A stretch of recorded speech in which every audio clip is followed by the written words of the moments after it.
Mis queridos hermanos y amigos, sean todos bienvenidos a esta reflexión en la palabra de Dios con el pastor Alfredo Gavar. Como cada semana vamos a indagar en la palabra de Dios y vamos a ver, como siempre, a unos textos que nos ayuden a reflexionar, a replantearnos siempre nuestro estado espiritual delante de Dios. Es importante que como hijos de Dios, como verdaderos creyentes, sintamos la necesidad de mirarnos cada día en el espejo de su palabra. Hay una palabra, un texto que se encuentra en Primera de Pedro, capítulo 2, a partir del verso 9, un versículo muy conocido y que quiero compartir con todos ustedes, y nos dice así la palabra del Señor. Mas vosotros sois linaje escogido, real sacerdocio, nación santa, pueblo adquirido por Dios, para que anunciéis las virtudes de aquel que os llamó de las tinieblas a su luz admirable. Vosotros que en otro tiempo no erais pueblo, pero que ahora sois pueblo de Dios, que en otro tiempo no habíais alcanzado misericordia, pero que ahora habéis alcanzado misericordia. Amén. Gloria sea para Dios. Bueno, es un texto muy conocido. Yo creo que todo predicador, ¿verdad?, en algún momento lo ha anunciado, ha hecho su reflexión con respecto a este pasaje, ¿verdad?, de la misericordia de Dios hacia nosotros, los que hemos creído en el nombre de nuestro Señor y Salvador Jesucristo. Es un texto muy especial porque hace una comparativa entre el pueblo de Israel, el pueblo que llamamos pueblo de Dios, y los gentiles. Todos nosotros somos el pueblo de Dios. Todos nosotros, como dice aquí la Escritura, somos esa nación santa. Todos los que hemos sido llamados por Dios, todos los que hemos recibido ese bendito nombre de nuestro Salvador Jesucristo en nuestras vidas, todos nosotros somos pueblo de Dios. Indiferentemente si somos israelitas o no. Pero lo que nos dice la palabra de Dios es que por adopción nosotros somos el pueblo de Dios. Bueno, hay por supuesto siempre dudas en los creyentes, ¿no? Con respecto a cómo es que nosotros somos, ¿verdad?, ese pueblo de Dios, ese linaje, esa nación santa, ¿ok? Es como que de un lado el listón está muy alto, como que hay una exigencia de parte de Dios hacia los creyentes. Algunas personas, cuando leen este pasaje y lo leen a veces sin indagar, ¿no?, hacen una lectura un poco ligera y lo aplican a su vida. Claro, bueno, la Escritura es para aplicarla a nuestra vida, evidentemente, pero lo hacen sin esa debida reflexión. Cuando la palabra dice que somos nación santa, que somos ese pueblo adquirido por Dios, detrás de estas declaraciones, evidentemente hay unas exigencias de parte de Dios hacia todo creyente. He escuchado muchos creyentes, ¿verdad?, cuando leen este texto y hay una especie de euforia en sus vidas, ¿verdad?, porque dicen, no, pero nosotros somos el pueblo de Dios, somos la nación santa. Y qué bien por un lado que haya esa especie de euforia en los corazones, pero no sirve de nada esa euforia si detrás no hay hechos que acompañen. Es decir, que no sirve de nada decir con los labios: somos la nación santa, somos el pueblo adquirido por Dios, somos el linaje escogido y el real sacerdocio, somos todo eso, pero si detrás no hay unas acciones que acompañen a esas declaraciones, pues es como dice esta expresión española: ese es papel mojado, no sirve para nada. Luego están, por supuesto, las dudas de algunos creyentes, ¿no? Porque ven, cuando se dan cuenta, cuando realizan la importancia, el alcance de este versículo, las exigencias que trae detrás este versículo. Si Dios nos dice: tú eres nación santa, ¡ay! Es que nosotros tendríamos que estar temblando con temor y con temblor delante de Dios, porque delante de Dios deberíamos de tener un comportamiento santo, puro, digno. Y sin embargo, en el caminar diario, en nuestra vida cotidiana, somos capaces de darnos cuenta que la realidad a veces apunta hacia otro sitio. Es decir, que vemos nuestra humanidad, vivimos nuestra humanidad, vivimos cada día nuestras propias tentaciones, vivimos cada día nuestros propios, ¿cómo se dice? Nuestras propias limitaciones. Nosotros queremos crecer con Dios, queremos ser buenos cristianos, queremos obedecer la palabra de Dios, y a veces estamos en una continua lucha con nosotros mismos. Algunos hermanos me llegaban a decir en tiempo cómo conciliar este versículo que es tan exigente con la vida del creyente, la vida diaria, la vida cotidiana. Y algunas veces he escuchado de parte de los creyentes: ¿cómo, pastor, está usted seguro de que Dios está siempre conmigo? Porque era el mensaje que yo trataba siempre de inculcar a los creyentes, es de que en toda situación, en todas circunstancias, sea la que sea, Dios siempre está con nosotros, siempre y cuando el creyente no persevere en el pecado. Cuando hay perseverancia en el pecado, cuidado, hay ruptura.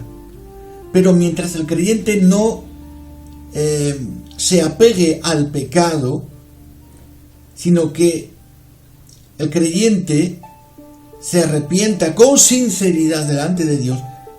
Yo siempre he tratado de decir siempre el mismo mensaje, de inculcar el mismo mensaje en los creyentes: Dios siempre está con nosotros. Si creen ustedes que Dios solamente está con los creyentes que no tienen fallos, que no tienen errores, que tienen un comportamiento impoluto, si ustedes creen eso, creo que Dios estaría realmente solo. Porque a través de nuestras vidas, a través de nuestro caminar, nosotros somos conscientes de que vivimos una vida humana, una vida llena de errores, de fallos, de malas decisiones, de equivocaciones. A veces hemos tropezado, nos hemos caído. A todo hijo de Dios le ha ocurrido algo parecido. Todavía estoy por conocer algún creyente que desde su conversión haya mantenido un comportamiento impoluto delante de la presencia de Dios y jamás de los jamases haya hecho algo indebido.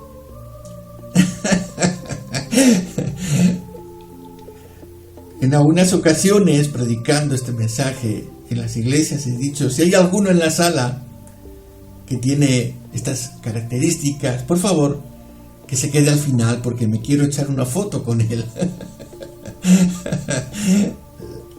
Bien. bromas aparte, mis queridos hermanos, este versículo tan inspirado de la palabra de Dios no hace sino, por un lado, resaltar evidentemente la misericordia de Dios hacia nuestras vidas y por otro lado, resaltar también nuestra humanidad, nuestros fallos, nuestras limitaciones. A veces los hermanos me decían: pastor, pero ¿cómo se puede conciliar de que seamos una nación santa cuando, por otro lado, nosotros mismos vemos que estamos atacados por nuestras pasiones, por nuestras propias tentaciones? Cada uno está tentado de manera diferente. ¿Y cómo conciliar la idea de que Dios siempre está con nosotros? Y claro, me tocaba entonces decirles, por supuesto, que Dios siempre está con nosotros, aun cuando nosotros nos equivocamos. Si nosotros tomamos una decisión equivocada en nuestras vidas, si nosotros tomamos la dirección incorrecta en nuestras vidas, no es por eso que Dios, como venganza, se apartará de nosotros y nos dirá: ya no quiero saber nada de ustedes. La palabra de Dios nos da testimonio de que Dios acompaña al creyente, a pesar de que a veces comete errores, que toma a veces decisiones equivocadas, que toma caminos que no son los que Dios había previsto. Pero en la misericordia de Dios vemos cómo Dios acompaña al creyente aún en sus equivocaciones para llevarlo, para reconducirlo nuevamente hacia su voluntad. Dios, mis queridos hermanos y amigos, es un buen Padre. Es un buen Padre.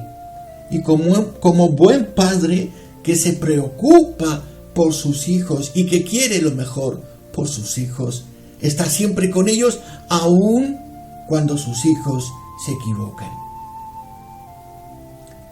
Otro asunto es cuando el creyente insiste en el pecado. Otra cosa es cuando el creyente vive en el pecado y hace de el pecado su manera de vivir. Entonces, déjame advertirte con la palabra de Dios: Dios no estará nunca contigo. Si perseveras en el pecado, Dios nunca estará contigo. La palabra de Dios nos dice que cuando hay un corazón arrepentido, un corazón contristo y humillado, Dios está ahí para acompañar al creyente. Vamos a ver algo más en la palabra del Señor. Y vamos un poquito más lejos en este mismo libro, Primera de Pedro, capítulo 5, y en el verso 10, al final del verso 10, vamos a encontrar una declaración muy hermosa donde dice, Pedro nos dice así, dice: Él mismo os perfeccione, afirme, fortalezca y establezca. Amén. ¿Qué nos quiere decir este texto? Pues realmente nos advierte al creyente que aún siendo pueblo escogido por Dios, nación santa y tantas cosas bonitas y buenas que Dios tiene para nosotros, aún con todo eso, nosotros no somos un producto terminado. Nosotros no estamos totalmente terminados, sino que hay un proceso, tiene que haber un proceso en el creyente de perfección. Amén. ¿Somos santos? Claro, por supuesto. La palabra de Dios nos dice que somos santos, pero somos santos en la perspectiva divina. Somos santos según el corazón de Dios, porque Él es capaz de vernos más allá del tiempo. Es decir, cuando Dios mira al creyente, lo ve terminado, lo ve perfecto, lo ve completo. Y Dios no puede decir otra cosa del creyente sino que es santo. Porque Dios se adelanta en el tiempo y ve lo que nosotros somos incapaces de ver. Cuando nosotros juzgamos una persona, cuando vemos un hermano en la iglesia, quizás lo vemos más débil que nosotros, quizás juzgamos cada uno de sus tropiezos, y sin embargo Dios cuando lo mira, no ve lo mismo que nosotros vemos. Él, Dios, lo ve completamente terminado, completamente hecho. Y no tiene otra forma de decir y de dirigirse al creyente que diciéndole, eres un santo. Formas parte del pueblo santo de Dios. Nosotros en nuestra limitada visión espiritual, cuando vemos un creyente que tropieza, un creyente débil, un creyente que una y otra vez acude a las consejerías porque no logra sus metas, nosotros nos desesperamos, nosotros decimos, de verdad, no está convertido, nunca se ha convertido, etcétera, etcétera, etcétera. La visión de Dios es la que no falla. Hay en teología una distinción que hacemos siempre cuando doy las clases y cuando enseño sobre la iglesia, pues les enseño a los hermanos de que hay como dos tipos de iglesia, por así decir. La iglesia visible y la iglesia invisible. La iglesia visible somos los que son la que nosotros somos capaces de ver. La iglesia visible, la iglesia local. Vemos a los hermanos, al pastor, a los del coro. Esa es la iglesia visible. Y hay una iglesia invisible que nosotros somos incapaces de ver. Esto nos enseña que de una parte Dios siempre tiene razón. Dios no se equivoca nunca. Y este texto que hemos leído en 1 de Pedro 5, al final del verso 10, donde nos dice, Él mismo os perfeccione. Porque tenemos que realizar, comprender que nosotros no somos perfectos. Sigue diciendo, Él mismo os perfeccione, os afirme. Afirmar, establecer. A veces vemos creyentes que sopla el viento y como que se han movido. La prueba, la tribulación, la vida misma empuja al creyente de un lado y de otro. Y hay creyentes que se mueven y creyentes que se quedan firmes. Recuerden esta parábola tan hermosa que nos dice la palabra del Señor acerca de la palmera. El creyente es como la palmera, ¿ok? La palmera se puede ladear de un lado o de otro cuando sopla el viento del desierto, pero la palmera al final se queda donde estaba. La palmera sigue erguida, sigue firme. Amén. Necesitamos entonces rogar a Dios para que haya en nosotros una verdadera conversión, primeramente, después de también que el Señor afirme nuestras vidas, que a pesar de que haya en la vida, en nuestro cotidiano vivir, haya tribulaciones y haya a veces momentos, como digo yo, momentos de desespero, qué desesperación, momentos donde uno a veces no acierta.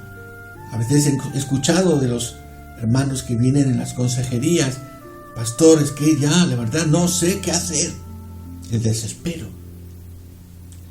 Lo que tenemos que rogar a Dios es que nos afirme en la palabra de Dios, que nos fortalezca, que nos perfeccione. Entonces nos toca a nosotros reconocer nuestro estado. Por eso insisto siempre en que reflexionemos. Reflexionemos en nuestro estado espiritual todos los días. No es de que, bueno,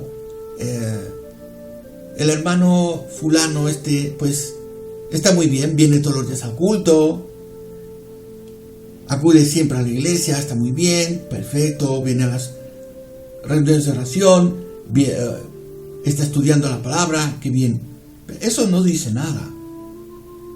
El creyente continuamente tiene que interrogarse cuál es su estado espiritual. A veces vemos hermanos, pues lo podemos ver que hermosos espiritualmente, pero lo importante es que ellos hagan esta reflexión siempre, seamos humildes, porque esto toda esta reflexión nos va a llevar a la humildad. No estoy totalmente formado, no estoy totalmente hecho, sigo teniendo fallos, sigo teniendo errores, tengo que ser humilde delante de Dios. Y bueno, la próxima vez que lean Primera de Pedro, capítulo 2, verso 9, pues antes de que se ampare la euforia de ustedes, antes de que la euforia les invada, reflexionen bien en sus vidas. Sí, somos nación santa, pero todavía hay cosas en nuestras vidas y necesitamos siempre el toque de la mano del Señor en nosotros. Mis queridos hermanos y amigos, les agradezco por haberme escuchado hasta el final. Les deseo que pasen una hermosa semana en el Señor y pues nos encontraremos en una próxima ocasión. Que Dios me los bendiga y seguimos siempre orando los unos por los otros. Amén.